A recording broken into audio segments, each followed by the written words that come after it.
Hello বন্ধুরা, Samad hand rights চ্যানেলে তোমাদের সবাইকে স্বাগতম। আজকে আমার রচনার বিষয় হলো বাংলা নববর্ষ।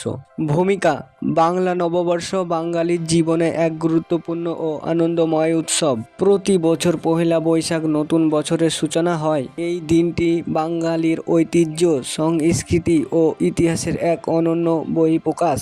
ধর্ম, বর্ণ নির্বিশেষে সকল মানুষ এই উৎসবে আনন্দে মেতে ওঠে। ইতিহাস: বাংলা সনের প্রবর্তন করেন মুঘল সম্রাট আকবর।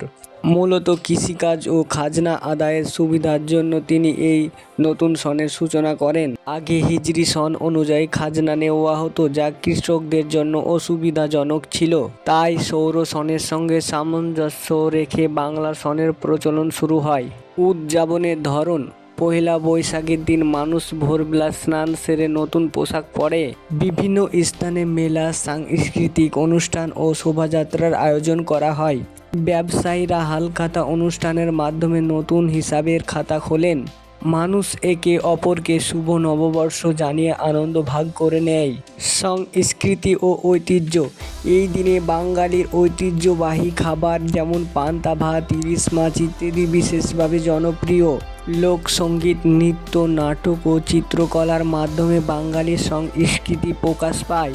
গ্রাম ও শহর উভয় জায়গাতেই এই উৎসবের আমেজ দেখা যায়। আধুনিক প্রভাব: বর্তমান যুগে বাংলা নববর্ষ উদযাপনে আধুনিকতার ছোঁয়া লেগেছে।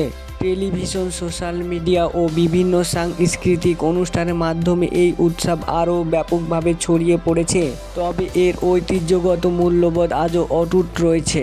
উপসংহার: বাংলা নববর্ষ কেবল একটি উৎসব নয়, এটি বাঙালির পরিচয় ও ঐক্যের প্রতীক। পুরনো বছরের দুঃখ ব্যথা ভুলে নতুন আশায় জীবন শুরু করার প্রেরণা দেয় এই দিন। তাই আমাদের উচিত এই ঐতিহ্যবাহী উৎসবকে যথাযথ মর্যাদা দিয়ে উদযাপন করা। ভিডিওটা যদি তোমাদের ভালো লেগে থাকে লাইক দিও, নতুন ভিডিও পেতে চ্যানেলটা সাবস্ক্রাইব করো। ধন্যবাদ।